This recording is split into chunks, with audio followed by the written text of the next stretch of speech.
This is Highway 63 going north toward Broadway right now.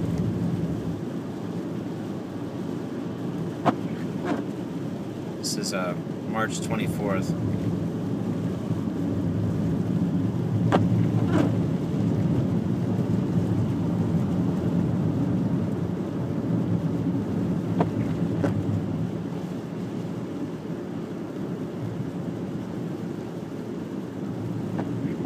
According to the forecast, we're going to get the biggest lump of snow right now.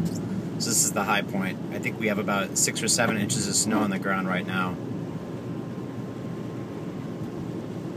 And then we're going to have 100% precipitation until about noon. And right now it's about 10:30, I believe. And this is Columbia, Missouri. This is coming up to Broadway and 63 in Columbia, Missouri.